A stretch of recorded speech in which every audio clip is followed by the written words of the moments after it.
See, do you have the app? Just because Steve's right here in case I do something wrong. I think anytime Steve's done, I'm taking the day off because I don't want to have to deal with technology. I'm sorry. Let me do a sound check. Check, check. Check. Check. 1, 2, 1, 2. It's not loud enough. How about now? Good morning. That's good. I could just laugh and people can hear me.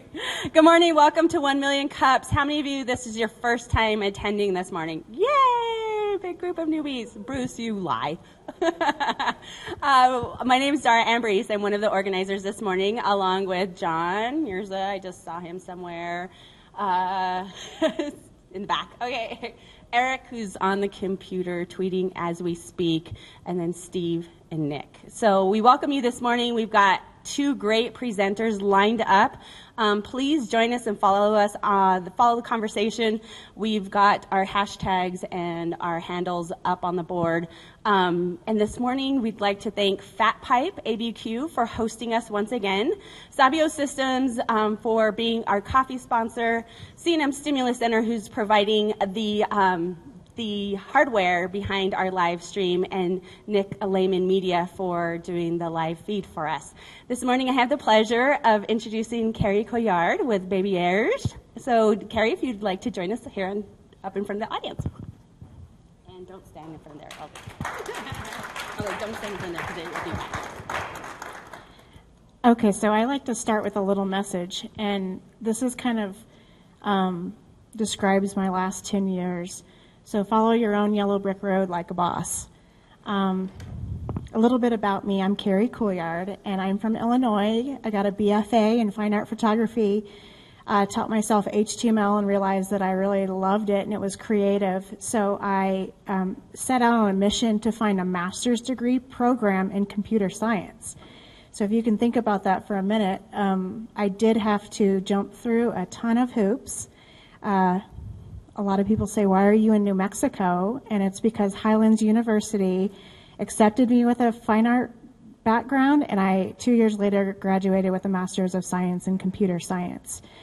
Within my first semester, I was a TA teaching Java programming, and I don't know if it was just my creative mind, but I really took to programming quite well. So I ended up in Santa Fe working in the industry as a webmaster database administrator. I've been a web application engineer.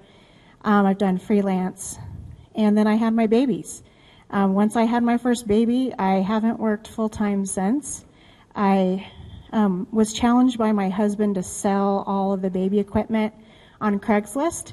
And I remember the day that I was looking at this big pile of baby equipment, and I thought, it just came to me that I could sell it or I could rent it. So I put a one-page website up. Within 3 days, had my first $300 order. And it's been really growing in Santa Fe since. I had always had great big dreams for the growth of this business. And the Hope Scholarship came about, and a friend said, why don't you apply to that? Now, I'm a kind of a geeky programmer, and the idea of getting in front of people and network marketing, and that's kind of scared me, but I took the plunge, and I ended up being the only Santa Fe gal that was accepted as a finalist and then a winner for Hopes. So I'm kind of doing a program through them, and then I rebranded my company to Baby Airs. So you can think baby and concierge. So we rent anything a kid or baby or a kid would need to local grandparents and families visiting Santa Fe. So I had just by chance sat next to Dan Mayfield at a startup event in Santa Fe, and he said, wow, I love your idea. And he wrote an article, and then KOB got a hold of it. And I was on the news here, and I raced really quick to build my website so that I could handle you can't really tell here, but right now I'm servicing Albuquerque, Rio Rancho, and Santa Fe. So as a programmer, I was able to pivot really quick and get on KOB and say I service Albuquerque. Let's see. So my website, you can rent anything from a full-size crib. We offer high-end quality personal customer service. So we actually go in and set everything up and put the linens on the crib, set the high chair in the kitchen, and it really is a service that we're providing. And those in Santa Fe really love it. And I'm surprised to say that 70% of our business are local grandparents. So there are folks doing this in other cities, mostly larger cities, but they're not using that market, that local grandparent market. Let's see. Okay, so here's a little funny. Isn't he precious? Did you rent him or do you own him? And this job is really funny because I'm a woman, but I'm also carrying big items in. So I get asked all the time, do I rent babies? So that would be interesting. Okay, so through Hotrepreneurs, I've got this idea that I want to grow this. As a software developer, I was making a certain income, and I actually have my business generating more per hour than I was earning as a software developer. That doesn't mean I make more than what I worked full time, but I only work a couple hours a day and make significant money. So what's in my heart now is to share this with other moms or pregnant moms so that they can replicate what I've been able to do. And there's different ways to grow. And so my first idea was to join the collaborative economy. Nobody that's doing this is framing their business in quite this same way. So the collaborative economy is really growing right now. Here are some of the loaner products. So there's a company called Play that rents Lego sets, and they just got $18 million Series B funding. You've also got Rent the Runway. I just read an awesome article on the collaborative space We Work. So you've got all of these companies that are collaborative. So it's peer-to-peers, people-to-people doing business outside the big box. So I had built my website so that I was almost ready to launch, to start looking for trusted partners who would go through a big application process and go through training, and I would share the knowledge that I have with them and support them, and we would create this awesome kind of network, and they would start with what they owned. So that makes it part of the collaborative economy, is that you are making money from something you already own. So right now I have 15 full-size cribs, and I only buy if I have to based on the demand. So what that tells you is, I think it was last Christmas, I had all 15 cribs out at one time. So everything that my inventory satisfies the demand. When I buy something, it's usually paid off within 2 rentals. So after that, it's kind of just money in my pocket. So I loved the idea that my only overhead was a storage garage. I didn't have a lot of overhead. So I think, okay. So I've hit some roadblocks, and here in a minute I'm going to talk to you about the roadblocks I've hit. And I've had a rough couple weeks. So it's kind of like putting all of your eggs in one basket and they start to kind of crumble. So I'm in Hotrepreneurs for this year, and then also I was selected as 1 out of 85 applicants for the BizMix competition in Santa Fe. Let's see. This is really cutting edge, exciting news here, but as an entrepreneur, I went from a software development salary to this salary, which was great, but our family's income kind of kept trickling down. And Sunday night, my husband was, in a very loving way, stating that, it's time. We were ready to open our doors, which meant more money coming in. So this roadblock kind of shook us up a little bit. So I said, okay, I'll satisfy you. And I found a perfect job and applied to it. And so now I am developer for Clever Tech out of New York, and they love my business idea, and they are going to support me by giving me the time to do my business, as well as I can work for them to get the money that I've always wanted to be able to put into this. So up until this time, it's been very affordable. I haven't really put any money into it, just time and sweat. So I do have a very bright future. So some of my roadblocks that I've just come up against. So the collaborative economy is struggling with, really it's about sharing the goods you have, which inevitably there's a lot of risk. So I didn't even think really about the huge amount of risk I have renting baby equipment to people. So I am in search of an insurance policy that can support growth all over the country, which is a complication in itself. You know, you can go get a plan and it covers you for New Mexico, but then you've got somebody who wants to do this in Illinois. And I mean, yes, you can support them and help them find the plan. So I've been quoted a fairly large policy. I am holding on to a huge hope, which I don't know if you've heard of Lloyd's of London, but Lloyd's of London is out of the UK, and they come up with kind of creative insurance policies. So I'm crossing my fingers there. I'm not sure if you've heard about the Uber case, but they've just ruled that one of their independent contractors is actually an employee. So they've had to pay out the expenses that employee had accrued. So to build the model that I want, I really need to do a ton of research on 1099 and W-2. Hopefully, while I take this break and slow down a little bit, there might be a new third category. People are saying we need a third category of employees. And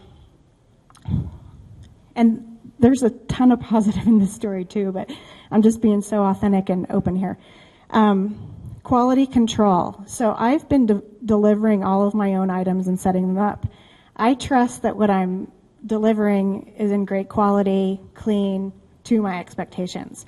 So when you grow and you grow in the kind of the collaborative economy, you kind of have to give up, especially if you're going to go for the 1099ers, you have to give up some of the quality control so that they're in control of their own business.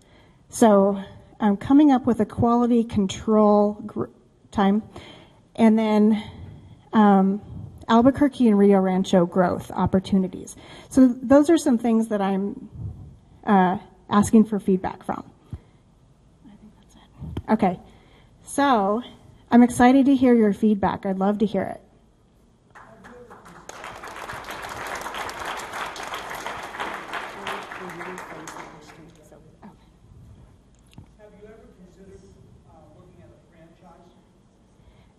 Yes. Yes, that is definitely a great consideration, and I've been thinking about that. Thank you. So I guess I would love to hear any of your input on some of the stumbling blocks I have here, or if you have a question about how I've been doing business up until this point. Better? That's good, yeah. Okay. You just rephrase the question that they asked you, so that way you can hear it. Oh, okay. Sorry. It's my first one. Yes. All the way back. I'm just curious, why go the insurance policy route rather than go the disclaimer route, which is use the scroll or whatever, sign a waiver, without the bid, giving how many reports you need, sign it. Usually people, rather than try to operate, go the other direction. Try the other direction, you have that to do. So he was asking why I should, or he's asking, there could be the contract route, right, where the release of liability and versus kind of the insurance policy. So I like you. I'm a risk taker, and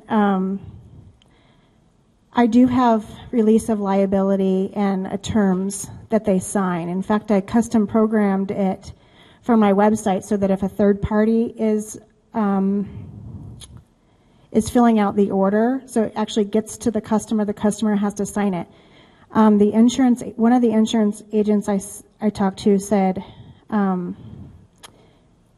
let's see, we won't even, those don't hold up in court. So I'm not sure, but I like that.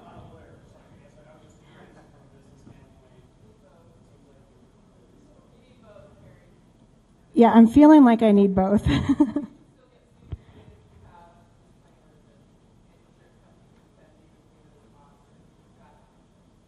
Yeah.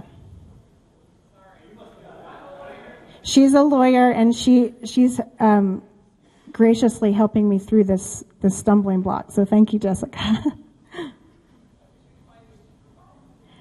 I know, but I may be able to afford something soon, so we'll see. Yes. So at 2 o'clock today, there's a local insurance company talking just about this exact thing. Wow. Perfect. Awesome. Thank you. Yes. So in terms of the quality control situation, I'm a professional organizer and I run into people that have the extra baby stuff all the time and thought maybe if you partner with some of the other organizers in town, because we all adhere to a code of ethics and voluntary insurance and that kind of thing, that would help with that quality control. Partner with someone in between or people that are already established with something else that's legitimate and more thought out, perhaps than this individual, or it might help a little bit. Thank you. I haven't even. Wonderful. Thank you. Kind of piggybacking on her idea, what kind of partnerships have you thought about making with certain people? Because like she was talking about, there's a lot of people who have all this extra baby equipment, after, a few years, you end up selling it and garage sales, something like that. What kind of partnerships do you think you could start making with organizations like this that would help with it? Well, I thought of using TaskRabbit as potentially partnering with them for the delivery.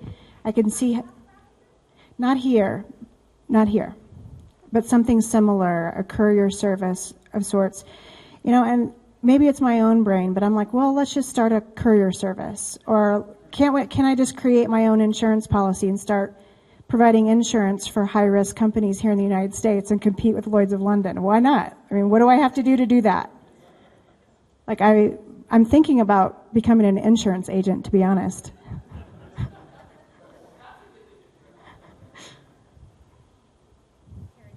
you have to, since you're just local right now, do you have to have an insurance policy that covers the entire United States right now? Could you just do here and then expand as you franchise or? Totally, yes. So that would be step one, is just to find someone who can insure Santa Fe. So I had a $25,000 quote for just Santa Fe. And then a lot of them won't even provide a quote. But I'm not done. I've got 9 new people to call, So, and thank you. So there's a gentleman that is part of our group that owns a company out of California called DDI, and what they do, they're a HR company that he's just been quoted by time as to how to combat the Uber issue, because he does it for delivery drivers across the country. So he's someone that you probably need to contact with regards to whether they're a contract employee or a W-2, and how to truly make them a contract employee, and then they handle all of that paperwork for you. Oh, that would be nice. I actually would love to check that out. Say the name of the company again. DDI. Okay. Thank you.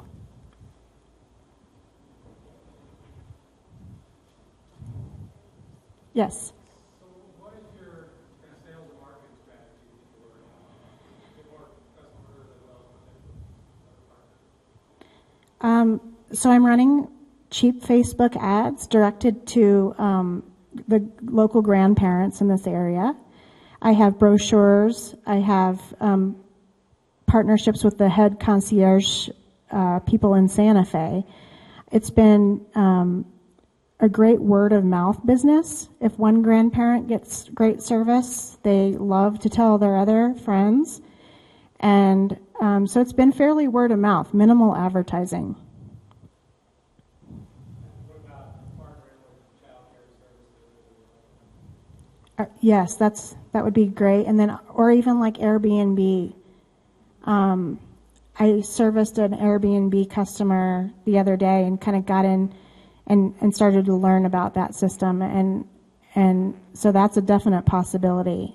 I think if someone can market their home as being family friendly, that it will benefit both of us. So one of the things that determine whether or not it's a 1099 or W-2 is what the people do and how they decide to do it. So for your needs, what do these people have to do? What's a typical set of activities that somebody who works for you or doesn't work for you have to do? It could probably be designed in different ways, but the way that I was looking at it would be to have them start with the equipment they already owned and start realizing the income off of that. Once their high chair is rented out, then they would buy another high chair using an Amazon account. They would be managing kind of their inventory and their schedule. So, I mean, it would be, their responsibility to follow the recommendations as to how to register the equipment and check the recalls, which is fairly easy. This isn't brain science, it's cleaning the equipment, it's providing service and being friendly and being there for your customer. So, quick question, the service you provide them is the electronic platform and the marketing in their area, so you can handle the marketing in their area, and the business would be conducted in their area on their platform, and then they would receive notifications or would they have a portal that they're actually managing their own piece in there? I mean, I just wondering what type Sure. of service they're providing. It's going to speak to what the 1099 W-2 is. If you've got policies about how the business has to be run, this is how they have to do it, this is what they have to have, this is the quality that they're supposed to have. The more restrictions you put on it, the more criteria, the more employee it looks like. Yeah.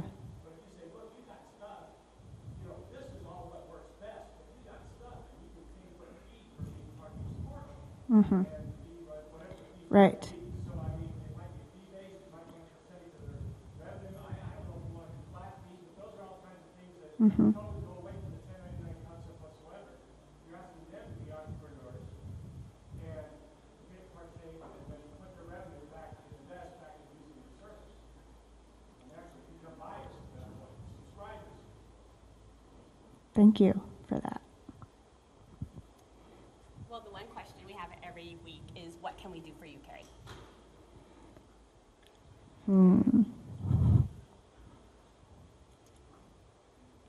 If you have any ideas or want to join me for coffee, I would love to do that.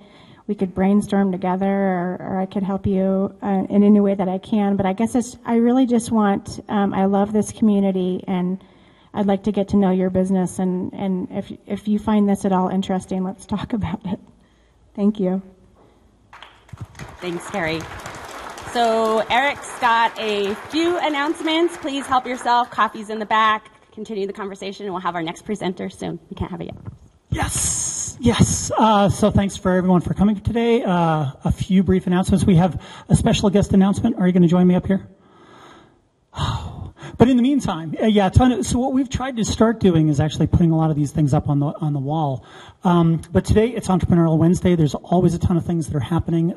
Before the entrepreneurial office hours over at ABQ ID, there is a special presentation which was referenced earlier, insurance for startups, and that's from 2 to 3 p.m. I hear there's a big event that happens in Albuquerque. It's kind of world famous for being one of the best events of this kind. I'm wondering if somebody could talk about TEDx ABQ. I think that could be me. Hi, I'm Pamela Weiss.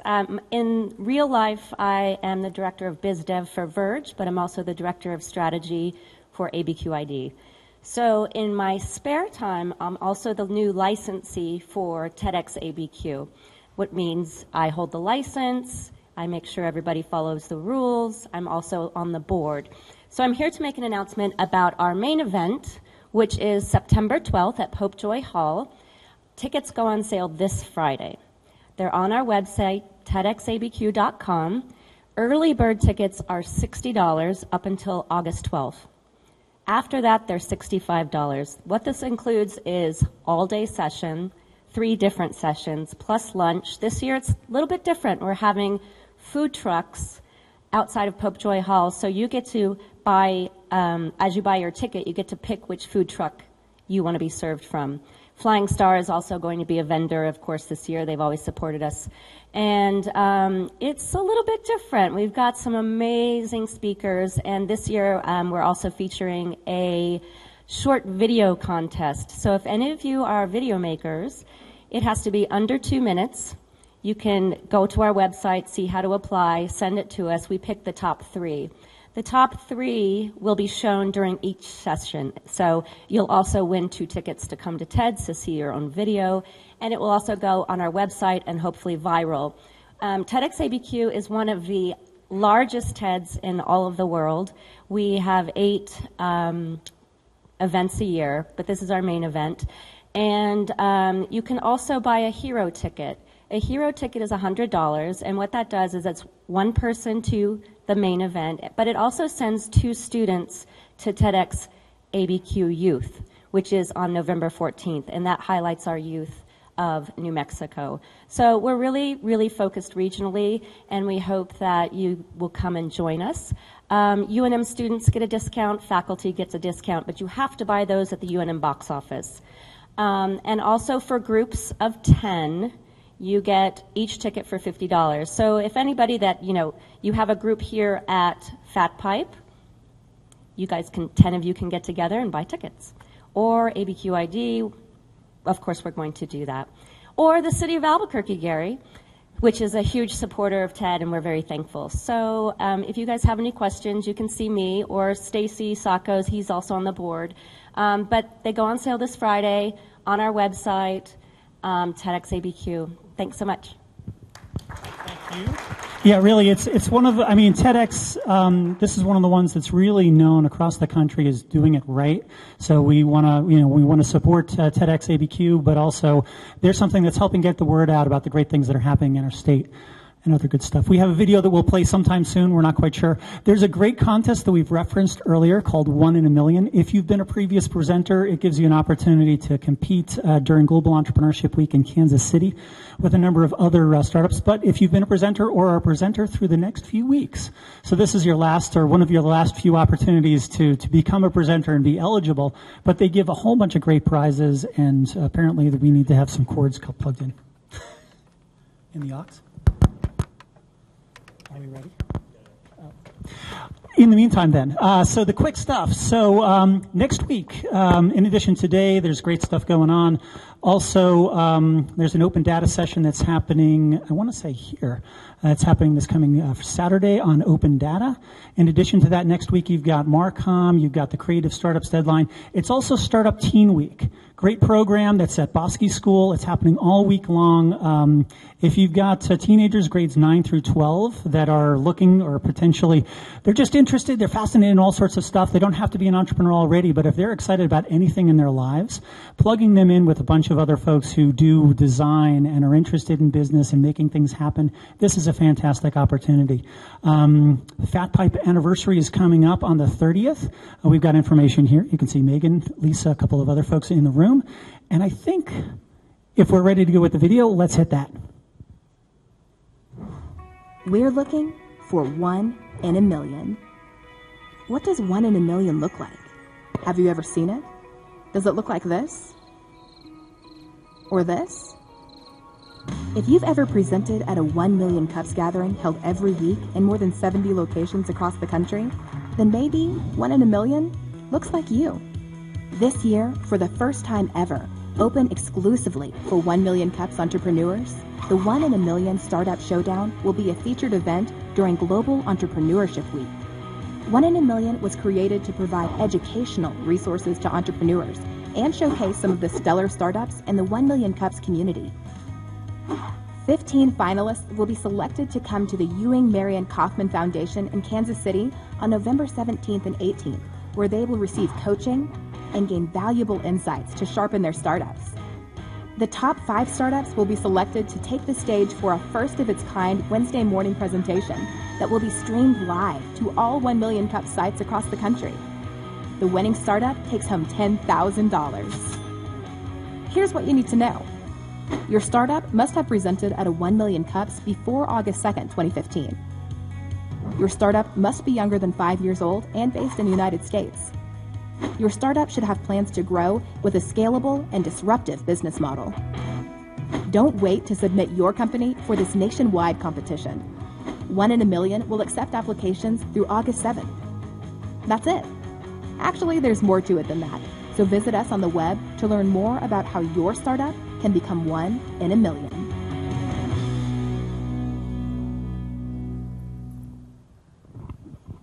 Awesome stuff. If you're interested, if you've been a previous presenter or you want to get in, we are currently, I think we still are looking for 1 or 2 presenters on the 22nd and 29th of this month. If you're interested in being one of those, and particularly if you're eligible for this, go ahead and see me, Dara, or Steve about getting online. And if you want some help in putting together your application, we can probably help you a little bit with that as well. Now, on to our next presenter. Steve, are you doing that? Or is that me? Hey! Well, yeah, he's doing the important stuff that means the presentation can actually be shown. So, without any further ado, I would like to welcome you up and talk a little bit about the coffee shop from St. Martin's.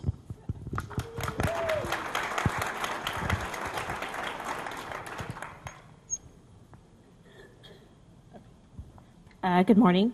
My name is Monet Silva, and I'm the Development Director at St. Martin's Hospitality Center. Let's see, I'm going to try to maneuver all these things.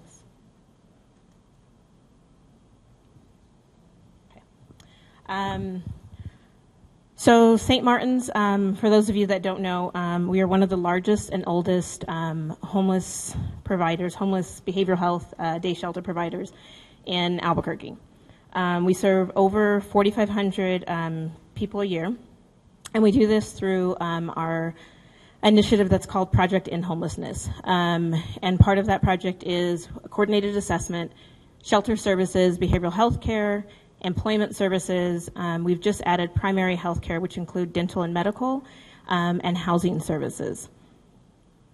Let's see, we target the most vulnerable population. So we really try to work with those that would not have any other opportunity or access to these services. And as you can see, we service about 70% male to 25% women. We really work with people that are having issues with mental and substance use disorder. Veterans, we're at 17%, and the chronically homeless, 30%. So through our employment services, in 2011, we started the coffee shop. And the coffee shop is located on the corner of Lomas and 2nd.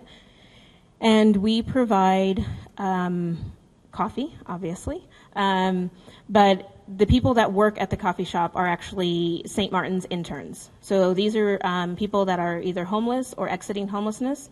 The only person there that is not in that situation is our coffee shop manager currently. Everyone else are interns. They do a 3 to 4 month internship, and there's about 4 to 6 interns in each cohort. So we have about an 80% graduation rate. And graduation means that those interns are leaving our coffee shop after that 4 months into a full-time employment. So through this, they are learning. Hold on a second. Oh, no, that's too fast.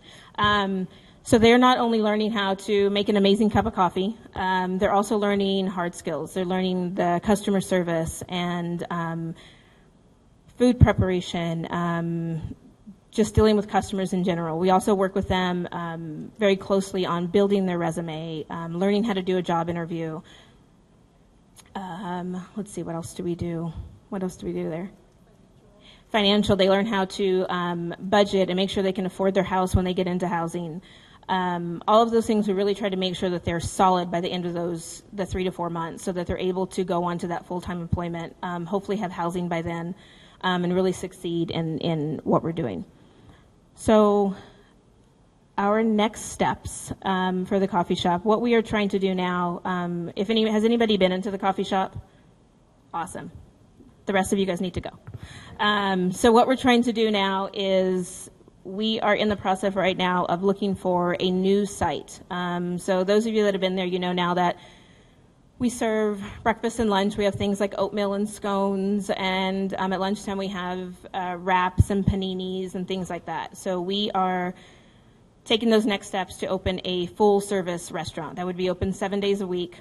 We're in the process right now of negotiating a location in Nob Hill. We really feel like that would be a great spot for us to be. It's going to be much more visual. Any of you that work downtown know that almost every building around here has its own coffee shop or a little restaurant of some sort. So pulling that crowd in is difficult sometimes. We'll be going from 6 interns in a cohort to 12 interns just because of our extended hours, our extended days. So we'll be able to get many more people through the program. So that's that many more people that are getting off the streets and back into employment. So it's good for our economy. It's good for the individuals that are going through the program. We're also going to be having an expanded menu. On Saturday and Sunday, we'll feature a special brunch. Just expanding services overall. We're also looking at doing kind of a coffee house feel to it as well, so that maybe a few nights a month we will be open into the evening, have music, that type of stuff. So that's where we are headed. So we need your help. Stop by at the current location, the new location when we get there. Let's see, we do catering also, which is a large part of our what we make. And then just spreading the word. You guys can follow us on Facebook, Twitter, any of that type of stuff, to help us just kind of get the word out there that we're there and that we exist. I did an interview a couple weeks ago for the Albuquerque Journal, and something that I told him is that, we have a choice when we stop for our coffee in the morning, where we're going to choose to buy our coffee. And I know that it's quick and easy. Starbucks has a drive-through, and it makes it nice and quick and easy, but that's not coming back into our local economy. That's not helping the people that are part of this Albuquerque community. So I guess my ask to you would be, if you have a chance, if you have the time, there's parking, free parking at the coffee shop, to swing in and stop by and spend your money there and really get to kind of see what it is that we're doing at the coffee shop. So that's it. You guys have any questions? Was that less than 6 minutes? I'm awesome. I didn't even encroach on the stage. Do we have any questions? And I usually talk too much, Bruce. So, in the not-no one, are you going to leave the one on second open? We will not be leaving the one on second open. We are, just because of resources, all of that kind of stuff, we're going to move to a new location, get that one up and going, and then we'll be looking at doing some other satellite locations around a town. Something that we really work on a lot of times when you look at housing for our clients is, not in the very best of neighborhoods of town. And something that we've really been trying to push with St. Martin's lately is making sure that our clients have dignified housing. And so part of that is making sure that homelessness doesn't exist only in downtown Albuquerque. It exists all over Albuquerque. So we really want to push the message out to other parts of Albuquerque that the coffee shop exists and that this is what we're working on.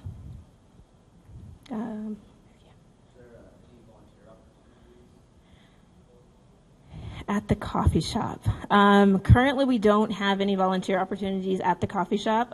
We do have tons of volunteer opportunities just within St. Martin's, within our other programs, and Christina actually is our volunteer coordinator.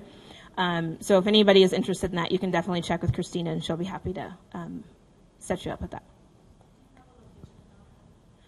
Yes. No. lease and everything is not signed yet, and so as soon as we do, we'll definitely let Eric know. I'm here every week too, so I'll definitely be very willing to share that with everyone. And I sit right here, yeah. I saw somebody in the back. No?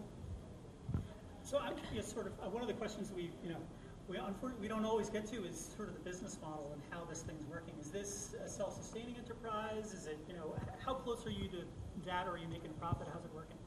So our revenue stream is about 60% of it comes from catering and sales. Our catering business has really, really picked up lately, which is great. A lot of other nonprofits are using us, local businesses in the downtown area, so it's been really great. And then the other 40% is coming from grants, foundations, so private foundations, corporate foundations, donors, those type of things. So I guess in that sense it is self-sustaining, but we really do depend on those grant dollars to make sure that we can still provide the service for our clients. Yeah. Oh, sorry. Where are you on the vending machine idea? And that's totally divorced from this. But, are you still working on that? Yes, still working on it. Did That's. Did I You did. Thanks, Webb. So we're not allowed to talk.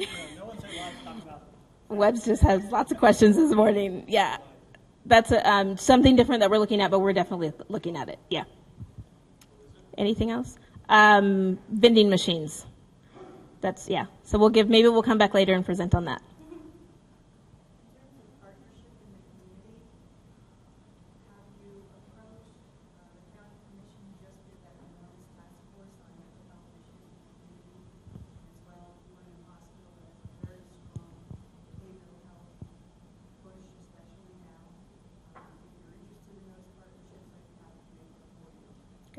So her question is, are we collaborating with, did you say county, city? County Commission, and UNM Hospital.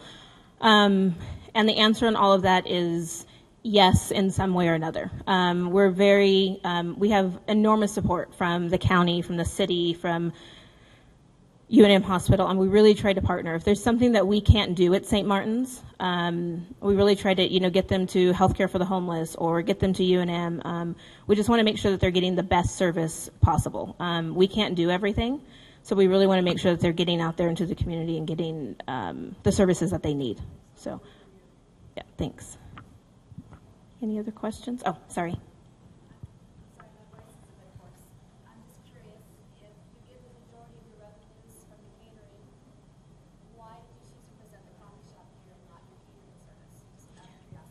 So her question is, if we get the majority of our funding from our catering, why do we choose to present the coffee shop and not catering? The catering is part of the coffee shop. That's where it comes from. So the coffee shop, so the same interns that are serving you at the coffee shop are also preparing all of the platters and fruit platters and sandwiches, coffee boxes, all of those things to go out into the catering.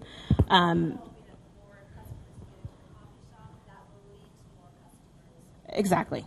Yes. But have you focused on just trying to get more catering customers as a small marketing channel, or are you only looking at getting more customers through the coffee shop door and then turning them into catering customers? So her second question was, are we doing any marketing focusing on the catering, or are we just trying to get more people through the door of the coffee shop? Both.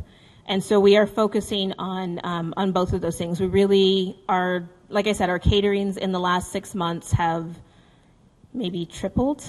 They've gone up quite a bit, which is great for us because of the location. We don't get tons of foot traffic. If it's raining or anything outside, business kind of drops. And so it's really nice when we can get the catering out the door. So we are pushing both of those. We're really trying to build up both things. We want people to, it's good for our interns to get out and be able to be part of the community and deliver those, the caterings. But I think that when our community really gets to see what's going on is when they come into the coffee shop and they get to see, we had an intern, I think it's been about 6 months since he left. When he became part of the program, to get him to go to the cash register, you would have thought that you were pulling his tooth with no medication. I mean, it was the most difficult thing to get him to walk up to actually take someone's order. And he actually stayed about 5 months just because of some stuff that was going on. And by the time he left, you would have thought he was running the place. So really to get to see, our regulars really get to kind of see that transformation of what somebody giving a little bit of hope and, that employment that they can earn their own money and pay for their own things and stuff. It's life-changing to see that. So.